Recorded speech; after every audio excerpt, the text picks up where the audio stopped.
On January 11, 1964, US government released an official statement that cigarettes cause cancer. From that moment on, an $8 billion tobacco industry was at stake.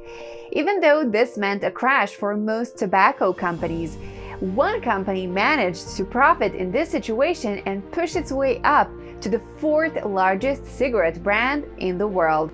After 1970s, cigarette commercials were banned from television, but this too did not stop this cigarette brand to become #1 tobacco brand in the world. The company we are talking about is Marlboro.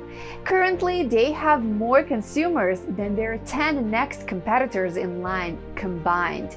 Therefore, the question goes, how did Marlboro manage to overcome such big obstacles and become the most popular tobacco brand? The answer to this question is lifestyle marketing. An easy way to present this strategy is this. When you were younger and following sports, you probably noticed Sachin Tendulkar using, for example, an MRF bat. In addition, when you went to the sports shop to buy a bat, the first decision was always the bat with an MRF logo on it. You did not care about the quality, the wood that it was used, and etc.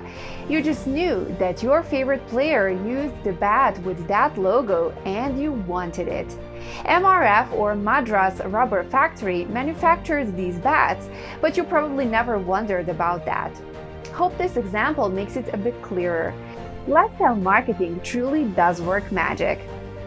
When you were younger, you wanted to be like Sachin Tendulkar, so one small way to make this wish come true was by buying the same bat that he used in his games. So by buying the bat, it made us feel like we are closer to the player. Same thing happened with Nike Air Jordans that were made famous by Michael Jordan. Today, even 18 years after his retirement, these shoes are making millions in profit for Michael Jordan just in royalties. This is the essence of the lifestyle marketing. Consumers buy these products, but they are actually buying them to feel closer to their idols and people they look up to. Now, to go back to Marlboro, they used the same marketing strategy. After the ban in the 1970s, tobacco companies tried to find ways to overcome this issue. Marlboro was a very small company back then, and they only made cigarettes for women.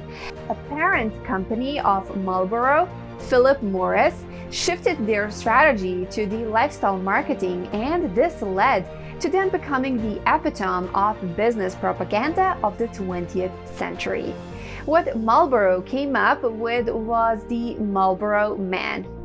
They created a character to be the face of their brand that was supposed to be this perfectly manly, built-up man who was a cowboy, but also very affectionate and everything a man can be. In addition, just as kids bought into the idea of Air Jordans, people who smoked cigarettes bought the idea of this perfect man, Marlboro Man. Another important strategy they used is the one applied to commercials. In all of the commercials that they were aired on television, cigarettes only took about 10 seconds of screen time. So when tobacco commercials were banned, Marlboro had an easy way to go around this ban. Their focus was completely on the Marlboro Man. This is the exact reason why Marlboro kept growing even after the 60s and 70s. Now we come to a very important business lesson that everyone should learn. Even though cigarette commercials are banned, tobacco companies still profit. In addition, the way they do that is by using cigarettes in other forms of media, such as movies and TV shows.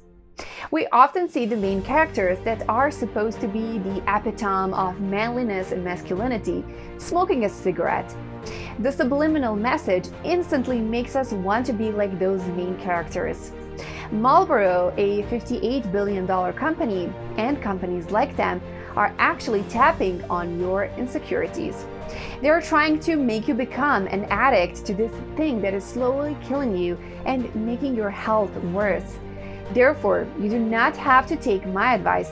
But please be careful what you admire and do not fall into the trap that these billion-dollar companies are trying to set up to you. You are perfect as you are, and your insecurities cannot be cured by holding an unhealthy thing like a cigarette in your hand. Accept your imperfections and love yourself more. That is for today's video. I hope you enjoyed it and that you learned something valuable.